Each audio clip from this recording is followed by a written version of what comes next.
राम मंदिर की तो बात अभी हम लोग बाद में करेंगे। प्रधानमंत्री मोदी ने क्या किया है अभी तक धर्म के बारे में। जिस समय उन्होंने शपथ ग्रहण की थी तो बनारस तो कहते समझिए उनका घर ही हो गया, बाबा विश्वनाथ के उनके उन्हीं के साय में ही है वो।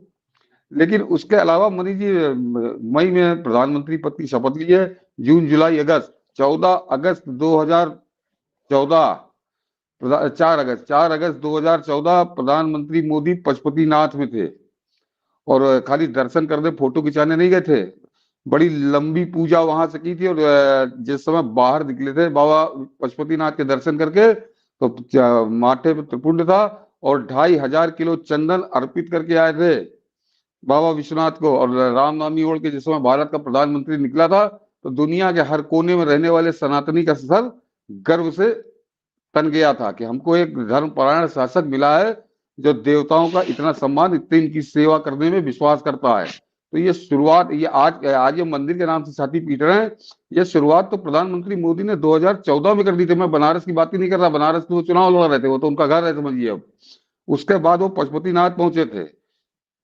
मनीष जी बहुत कठिन धाम है नेपाल में। और बाबा भोलेनाथ का मुक्तिनाथ, मुक्तिनाथ वो मुस्टांग एक जगह है, वो बड़ी दुर्गम, जैसे हमारा समझिए अमरनाथ है उससे भी दुर्गम, वो आगे जाके होती है। नेपाली भी बहुत कम वहां जा पाते हैं। वहां मत्था टेकने प्रधानमंत्री मोदी 2018 में पहुंचे, मई 2018 में। और दर्शकों को बता दूं कि आपने वो पिक्चर देखी होगी खुदा गवाह, जिसमें वो शूटिंग है, तो उसमें जिसको अफगानिस्तान करके दिखाया गया वो मुस्तान की ही पूरी शूटिंग है। वो उससे भी आगे हैं बाबा मुक्तिनाथ, वो उनके दर्शन बड़े दुर्लभ होते हैं। प्रधानमंत्री मोदी वहां भी पहुंचे, क्यों पहुंचे? नेपाल में उनको क्या वोट लेना था? ये जो कहते हैं ना कि मोदी राजनीति कर रहे हैं भगवान के नाम पे, तो मुक्तिनाथ वो नेपाल का भी बड़ा दुर्गम क्षेत्र, तो वहां का नेपाली उनको वोट देने आ रहे थे क्या कि नेपाल में चुनाव लड़ने जा रहे थे वो। लेकिन वो जो प्रभु में लीन है हमारे देश का शासक, तो इन रामद्रोहियों को, हिंदू द्रोहियों को, सनातन द्रोहियों को इनके आग लगी जा रही है। अब सेवा बताता हूँ मनीष जी, मैं ये तो मैंने नेपाल का इसलिए गिनाया कि ये जो इससे करे मंदिर से राजनीति कर रहे थे, वो मुक्तिनाथ और पशुपतिनाथ में कौन सी राजनीति करने गए थे? और पशुपतिनाथ को जब पहली बार दर्शन करने गए तो मेरे ख्याल से रुद्राभिषेक भी किया था और 2500 किलो चंदन भारत से लेके गए थे। अब आइए मनीष जी यहाँ पे बाबा अमरनाथ, इन कांग्रेसियों को जरा नंगा करूं जो बता रहे हैं यहाँ राजनीति कर रहे हैं। राजनीति तो अभी बताऊंगा कि राजनीति करनी चाहिए, क्यों करनी चाहिए। अमरनाथ गए प्रधानमंत्री मोदी, तो अमरनाथ में बाबा अमरनाथ को तो छोड़िए, उनके भक्तों को जो सौगात दी है, उन कांग्रेसियों को शर्म आनी चाहिए, बताना चाहिए कि 2014 तक ये क्यों नहीं दे पाए थे। मनीष जी अब अमरनाथ की यात्रा सड़क से भी हो सकेगी। बीआरओ ने, हम लोगों ने शायद उस दिन प्रोग्राम भी किया था, महीने 1.5 महीने पहले, उस दिन हम लोगों ने प्रोग्राम किया था कि बहुत बड़ी सौगात, ऐतिहासिक सौगात उन्होंने शिव भक्तों को दी है प्रधानमंत्री मोदी ने, कि अब वो सड़क से यात्रा कर सकते हैं। जो जो बहुत से वृद्ध होते थे या बीमार होते थे, इतना लंबा चल नहीं सकते, इतना दुर्गम चढ़ नहीं सकते, वो अब पैदल जाने की जरूरत नहीं है, घोड़े की जरूरत नहीं है, पिट्ठू की जरूरत नहीं है, अब आप कार से जा सकते हैं। बाकायदे ट्रायल उसका हो गया, अब मेरे ख्याल संभवतः अगली यात्रा में उसका उद्घाटन हो जाएगा। बीआरओ ने बनाई सड़क। केदारनाथ, केदारनाथ के भी रास्ता बड़ा दुर्गम है, तो केदारनाथ तक एक्सप्रेस वे 13-14 हजार करोड़ के लागत से, कौन कर रहा हो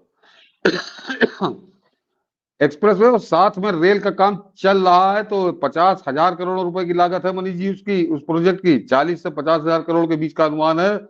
और बाबा केदारनाथ के यहाँ धाम तक रेलगाड़ी। तो ये कांग्रेसी बताए कि आजादी मिलने के बाद ये 2014 तक कौन सी घास छील रहे थे? घास नहीं छील रहे थे, इनको हिंदुओं से नफरत थी, इनको हिंदू देवी देवताओं से नफरत थी। जो जैसे पढ़े वो तो बाबा विश्वनाथ का, बाबा अमरनाथ, केदारनाथ, उनका, उनकी महिमा, उनका, उनके धाम पे बुलडोजर नहीं चला सकते थे, अन्यथा ये वो भी कर देते, ये वो भी कर देते। इन्होंने वहां कोई देख रेख नहीं की, ना वहां के लिए कोई सुविधा विकसित की ताकि लोग वहां ज्यादा जा सके। इनको डर लगता था कि ज्यादा जाएंगे तो हिंदुत्व का प्रचार होगा, हिंदू धर्म फैलेगा। तो इन्होंने आग लगाई कि कुछ करो ही मत, जैसा पड़ा वैसे चले, भगवान भरोसे चलने दो। तो ये जो प्रधानमंत्री मोदी अब कर रहे हैं, इनमें कोई ऐसा काम नहीं था कि चंद्रमा पे जाना था जिसके लिए कोई बड़ी टेक्निक की जरूरत थी। केदारनाथ तक एक्सप्रेस वे बहुत पहले बन जाना चाहिए था, क्यों नहीं बनाया? तुमको तो 57-58 साल तुमने राज किया है, तो राजनीति तो तुम कर रहे थे। आज वो अयोध्या के राम मंदिर में वो प्राण प्रतिष्ठा करने चले जाएंगे प्रधानमंत्री मोदी, तो राजनीति कर रहे हैं। तो केदारनाथ में क्या था, अमरनाथ में क्या था, पशुपतिनाथ में क्या था, मुक्तिनाथ में क्या था? इनका मुंह काला हो जाएगा जब इनको इन सवालों का जवाब देना पड़ेगा। और बताता हूँ मनीष जी, वैष्णो देवी लाखों आदमी हर साल जाता है, और आप भी मनीष जी गए होंगे, हमारे मेरे ख्याल से ज्यादातर दर्शक गए होंगे। एक अलग दुविधा थी पहले, तो पैदल चलो, फिर रोड नहीं है, फलाना है, ढिमाका है, जिसको, और वो जो रोड बनी हुई है वैष्णो देवी की, जरा वो भी समझ ले कि उस आदमी की देन है जिसको ये कांग्रेसी पानी पी पी के गाली देते हैं। ये सारे कांग्रेसी और सारे सेकुलर गाली देते हैं। रोड उस आदमी ने बनवाई थी जिनका नाम था राज्यपाल जगमोहन। ये जगमोहन को कोसते हैं कांग्रेसी, जब मौका पाते हैं तो उसी जगमोहन के नाम से उल्टा तबर्रा पढ़ने लगते हैं। तो इनको ये बताइए, ये कर क्यों नहीं पाई, इन्होंने क्यों नहीं किया? ये कौन सी राजनीति कर रहे थे कि वो नहीं बना रहे थे? तो जगमोहन की बनाई सड़क, उससे पहले मनीष जी मैं 2 बार गया था, तो ऊबड़ खाबड़ और लकड़ी की कहीं बल्ली लगी कहीं नहीं लगी, मतलब अगर जरा चूक जाइए तो पैदल आते गिर जाए खाई में। ये स्थिति थी वैष्णो देवी धाम की 1990 तक। जब वहां पे जगमोहन आए तब उन्होंने बनवाया उसको। तो ये 43 साल तक क्या कर रही थी कांग्रेस? 90 तक तो एक छत्र राज्य था इसका। तो वहां अब उस वैष्णो देवी में जहाँ सड़क बनवाई थी जगमोहन ने, तो अब वहां रोप वे भी है, और आपका रोड भी है। ऑटो से भी जा सकते हैं आप, जब टैक्सी की जरूरत नहीं है, और रोप वे से भी जा सकते हैं, और वहां तक गाड़ी भी है कटरा तक। तो अब ये सेवा वो शिव भक्तों की, हिंदुओं की कर रहा है, सीधे सीधे खुलकर कहूं अगर तो। और मनीष जी बनारस और उज्जैन, तो बनारस का भी इनका मुंह काला हो जाएगा, जरा इनको जवाब देना। बनारस में मनीष जी जो भी स्थिति थी, वहां पर अभी तक कोर्ट का किसी प्रकार का कोई फैसला नहीं आया है। उस स्ट्रक्चर को, वो जो औरंगजेब का अड्डा बना हुआ है वहां पे ज्ञान वापी के नाम से, और या एक वो जो बाबा विश्वनाथ का मंदिर है, उसमें कहीं कोई कोर्ट के आदेश की कोई जरूरत नहीं थी।